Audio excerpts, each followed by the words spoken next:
Hello and welcome to Downtime Activities. Matt here, and today we're going to be doing another RPG review, but this one's going to be a little different than our usual RPG reviews because this system has not released yet.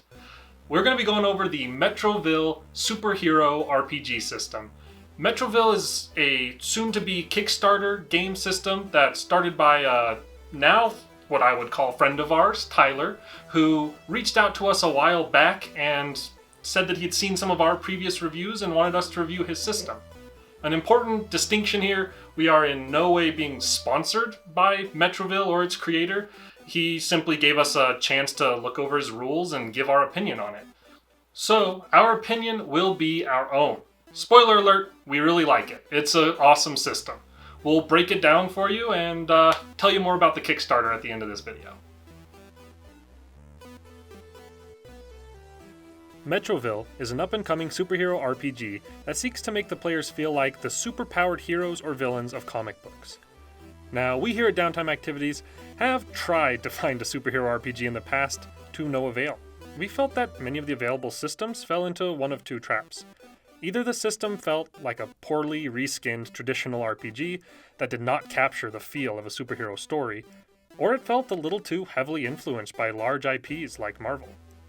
This left us feeling like we would just be role-playing as famous superheroes from these stories, instead of making our own unique characters and stories.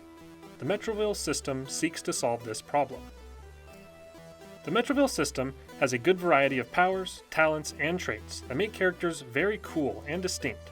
It focuses on creativity and narrative, giving the groundwork for how these powers function, with lots of room for players and game masters to think creatively and use their characters' powers in unique and interesting ways. Our experience with Metroville thus far has really scratched that superhero comic book story itch in a very satisfying way. The character creation system lends itself to making really interesting characters, and the gameplay is fun and not overly bogged down with complicated rules. Metroville has an upcoming Kickstarter that we will go into more detail on later in this video. With that overview out of the way, let's get into the gameplay of the Metroville system. In Metroville, all checks the players make use a die pool system instead of the traditional D20 system that many other RPGs use. In this die pool system, players roll a number of D6s that make up the dice in their pool. This number is determined by things like what type of check is being made, the character's relevant attribute, the modifiers of superpowers the character has, and so on. A successful roll is considered a 4 or above. For instance, a character with super strength that is trying to lift a heavy object could make a check to do so. Their dice pool would consist of the number they have for their body attribute and the modifier from their super strength power. For the sake of this example, we will say they have a 3 in body and a super strength modifier of +2. That means they would roll 5d6. They roll them and get a 6, 2 5s, a 2, and a 1. This would mean they got 3 successes, because 3 of their rolls were 4 or greater. Depending on how hard the object is to move, the Game Master will determine if that is enough success to complete the task they are attempting. Combat works similarly, except it will typically be opposed rolls. The character attacking will make a check, depending on how they are going about attacking their opponent, while the person on the receiving end of the attack will make a roll to defend against it. This defend roll will typically be either a body or agility roll as they try to stand firm or dodge the incoming blow. Damage is calculated by subtracting the number of successes on this defense roll from the number of successes on the attack. If there are more successes on the attack than successes on defense, the difference is the damage dealt, and this total is subtracted from the character's stamina points.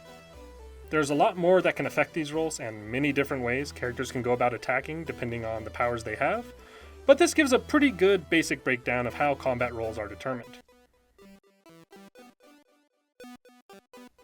Next, let's talk about character creation, because this is somewhere that I believe Metroville really shines. To begin with, the system suggests having some themes in mind for your character. Whether these are famous superheroes you want to emulate some part of, or a completely unique idea, you should start with an idea of the kind of character you're trying to make. Next, you will pick your character's origin. This determines the origin of your character's powers, whether you are the result of a genetic experiment or an alien from a distant galaxy. This origin gives you some unique abilities and determines what type of superpowers you have access to, as well as how powerful they are to begin with. Speaking of powers, You'll next determine the major superpowers your character has.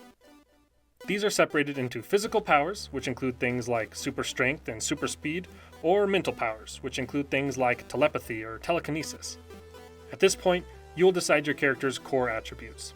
These are body, agility, mind, willpower, and charisma. Each of these starts at a 2, which means you would roll 2d6 if that roll is called for. This is also where you determine your max stamina points, which is how much damage your character can take.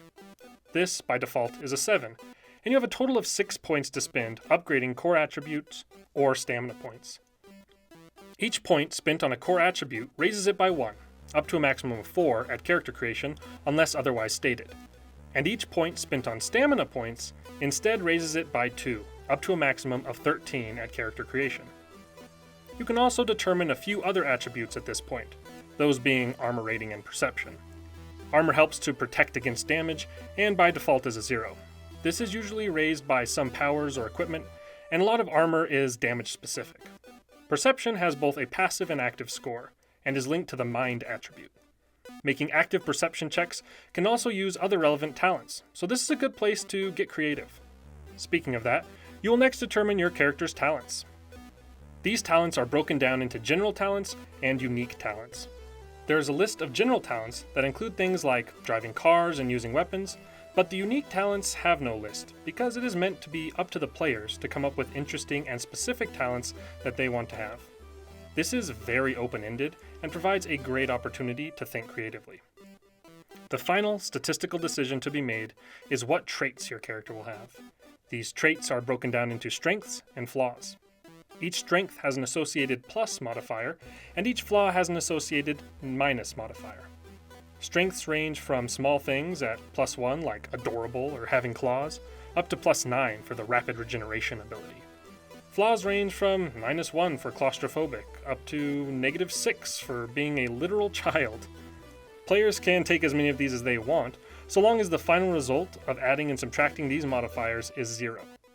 This is where a lot of the fun, interesting details of your character will come out. For instance, your character may be able to breathe underwater with a +2 modifier, but they may find it quite painful after a while due to their arthritis at a -2 modifier. Those familiar with the edges and hindrances system from Savage Worlds will be right at home here. This system is amazing and fosters creativity really well. The balancing act of getting the bonuses you want and having to take the negatives that counteract them helps to flesh out your character and give them more personality. At the end of this whole process, you should have a really fun and unique character. The system does a good job of giving lots of options and chances for creativity during character creation without being overbearing or rules heavy. Metroville manages to nail the comic book superhero feel without feeling like a reskinned fantasy system or name brand superhero simulator. It also manages to maintain quite a bit of its own personality, and it focuses on role play and narrative work very well in real play. The system is exactly what it's trying to be, and it's actually something of an impressive feat, especially for a brand new system that wasn't created by a major game company. We were fairly intimidated by the character creation at first, but once we went through the steps for the first time, we realized how simple and streamlined it actually was. Characters in this system are really comprised of very few things, and that leaves a lot of room for creativity and roleplay to fill the gaps, without feeling constrained by long lines of stats and abilities. If you are looking for a superhero RPG that is fun and distinct, with a focus on creativity, then Metroville is the system for you. A final note here, all of the rules that we discussed in this breakdown of the game system are subject to change. The rule system that we got our hands on was an early access version. We had the system sent to us when it was still in playtesting, so small tweaks and balancing decisions may have been made that'll slightly adjust what we said here, but the core gameplay should be the same. As the game master, I am clearly the supervillain of this game, so let's get a word from our heroes, the players. Metroville is an amazing superhero improv game, in my opinion. It's the tabletop elements have been really interesting, but the improv effect of having people sitting around the table describing what their superheroes do has been the funnest experience I've had all year. Being able to look at your DM and say, I turn the missile into bubbles with a reality warping ability, or I go hand to hand with these lions and start flying is amazing. Tons of fun. As far as like battle simulations, I don't think it's a strong suit, but as far as just having fun and improvising with your friends, it's been a blast. I think what was really cool about Metroville was that you really have to be creative with the way some of these work.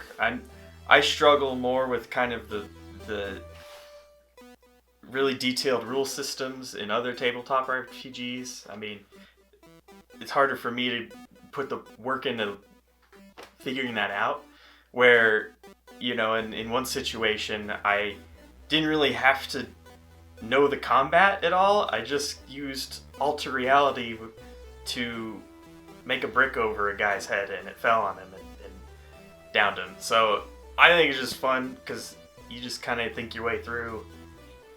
I wonder if this will work, and it's also just good for comedy and just having fun. So yeah. So what I thought was really fun about the game was that you can be super creative with your characters. I really appreciated that because I thought of being something kind of goofy. Like my character was based heavily off of an anime called Mob Psycho. Mob Psycho, thank you. Where the main character Mob has he's telekinetic powers and stuff. Obviously, if you're big fans of the show, you'll know what he does. And he's a great guy to kind of he's super quirky. Obviously not very good talking and stuff. So I made my character super smart, not very good at talking like me. And just made him have super fun powers, like telekinetic powers, made him lift things. I threw a penguin into a lion at one point. It was really fun. And this game is just so much fun. You could do so much with it. And I think it's a lot more creative and more of improv and stuff. So if you're more of someone that wants to go with the flow versus D&D is kind of you have to think about it. You got to make sure you have everything that you need to do certain things. This is kind of you are a superhero and you can just do it. You do it and it happens or it doesn't. It depends on your role, but there's not too much thinking about it. Yeah, and I really enjoyed the game. The Metroville system is excellent as kind of a beginner system just because it's rules light and it's really easy to learn. Looking through at least the early version of the rules that we had, it felt kind of intimidating, and looking through all the options for character creation was kind of overwhelming. But as soon as we'd actually made our characters, I looked at my character sheet and there were 6 things on it, and the system's just super easy to pick up. The dice rolls are easy to learn, and it just meant that we were playing a lot faster than we thought we were going to. We just kind of immediately jumped into the campaign, and that just really helps a lot. It seems like a really minor thing, but it really makes a big difference as far as just not having to balance tons of rules and statistics and stuff like that. And that is our review of the Metroville Superhero RPG system. The Kickstarter will go live January 11th, and I think I can speak for all of us at Downtime Activities saying that we are going to be supporting it, and we hope you do too. It's a really awesome system. It captures that superhero comic book feel, and it gives lots of opportunity for creativity.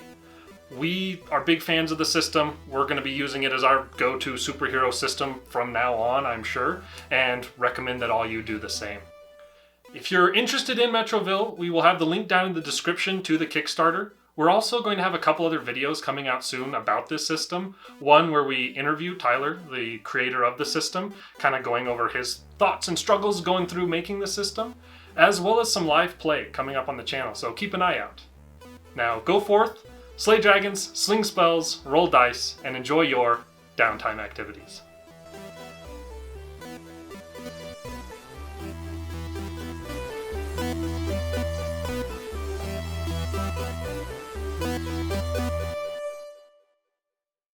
Live, we are recording.